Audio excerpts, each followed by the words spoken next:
Grazie ad un caro amico che fa parte dell'associazione Amici per la Penna, ho avuto la possibilità di provare la Sailor 1911 Coop King of Pen. Penna fantastica, mi ha conquistato, forse ve l'ho già raccontato nel video che le ho dedicato per una recensione completa. Se avete voglia ve lo andate a vedere. E beh, insomma, visto che nel mio arsenale decisamente più poverello e modesto compare soltanto una Sailor 1911 Large, beh, è il motivo più che sufficiente per metterle a confronto. Osservate, così forse non mettono ben in risalto la differenza di proporzione, tanto nella lunghezza, che non è eccessiva ma c'è ed è consistente, ma soprattutto nel peso. Anche i due pennini messi a confronto decisamente diversi. È vero che sono accomunati dalla mescola, dal mix di oro-acciaio, cioè quindi dalla lega, che è un pennino a 21 carati. Però hanno due modi di scrivere decisamente diversi. Sono rimasto sorpreso anche da quello. Bello, bellissimo il pennino, tanto dell'una che dell'altra, ma una mia leggera preferenza va a quello della King of Pen, forse perché essendo comunque più generoso di proporzioni, di dimensioni, è anche più gradevole l'incisione che riporta su. Tra l'altro c'è il modello nuovo, una penna che è rincarata nell'ultimo periodo massicciamente, ormai supera abbondantemente i 1000 euro, che tanto è vero che forse è preferibile quasi quasi buttarsi sul modello in ebanite, che invece non è cresciuto molto, e quasi quasi fra le due piuttosto che quello in resina, visto che la differenza di prezzo dovrebbe essere un centinaio di euro alla data dell'inserimento di questo video, quasi quasi quelle in ebanite. Torniamo a noi, dicevo, pennini diverse anche le gradazioni. Quello dorato, come vedete, è della Sailor 1911 Large e di gradazione fine. Questo è un pennino medio, quello della Coop. Un pennino medio che di medio ha solo il nome, perché scrive come un fine medio di altissima qualità.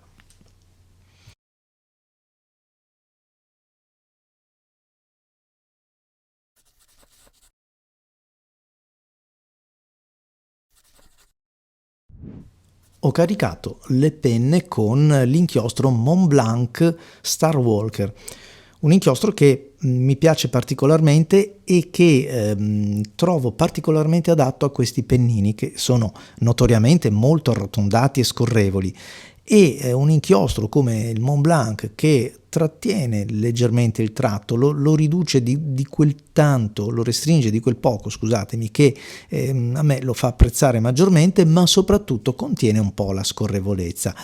Sento che consente a questi due pennini di trasmettermi maggiori sensazioni nel momento in cui sfregano la carta, mi danno un pochettino più di controllo rispetto ad inchiostri più viscosi, che invece ne aumentano, ahimè, talvolta anche troppo, la scorrevolezza.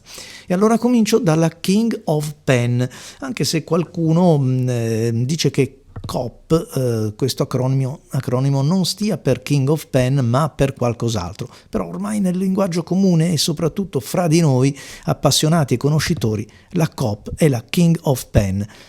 Forse non è la più grande, anzi non lo è di sicuro, perché ci sono altre realizzazioni che la superano sia nelle dimensioni, anche in quelle del pennino stesso e persino nel prezzo, ma questa resta comunque la regina delle penne, senza dubbio, per la qualità della scrittura.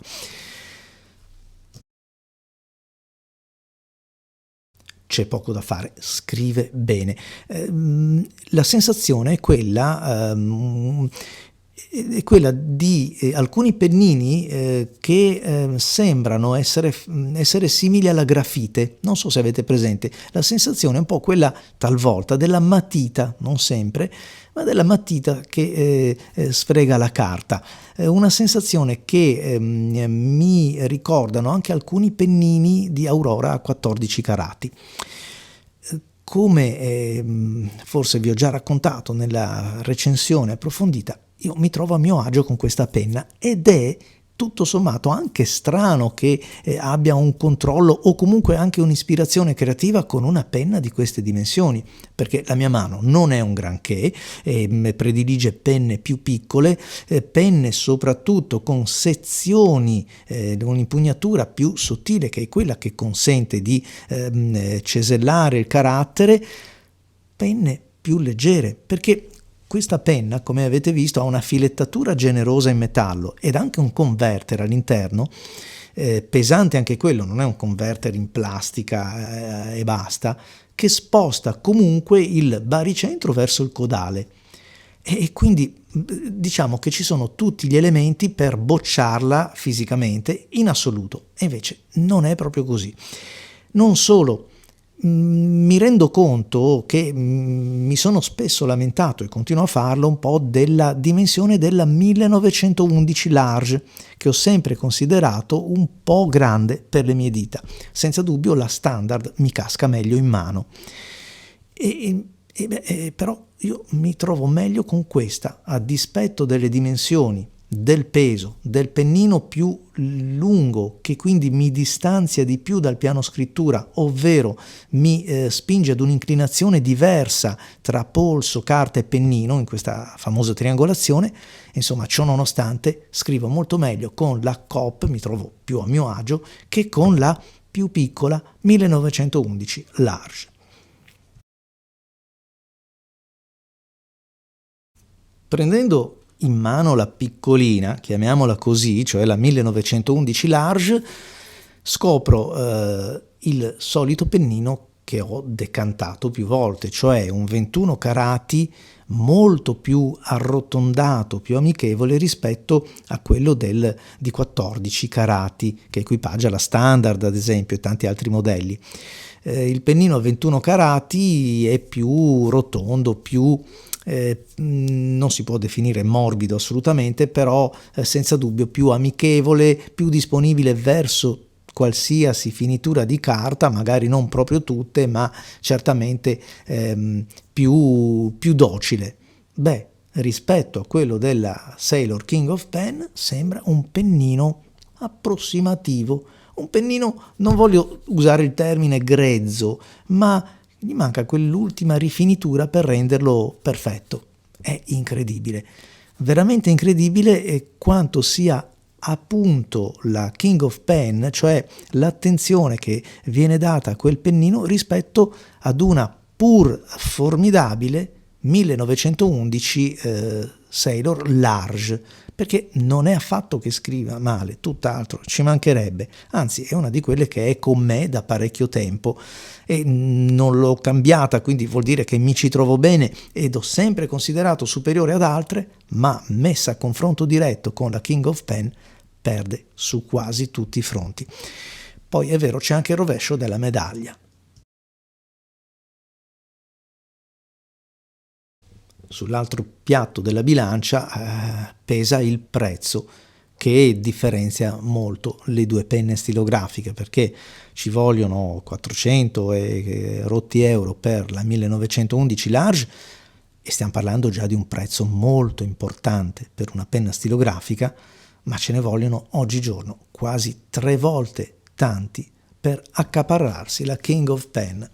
E allora per il momento resterà nei miei sogni, nei miei desiderata, una lista che si allunga sempre di più di giorno in giorno, soprattutto ogni volta che qualche amico ha il garbo e la gentilezza di prestarmi una penna così bella che arricchisce il mio database, chiamiamolo così, insomma la mia esperienza di recensore, di conoscitore di questo mondo, quello della stilografica, e che puntualmente ogni volta devo restituire, ma con molta gioia. Sono arricchito anch'io, e poi chissà, magari un giorno arriverà anche la King of Pen.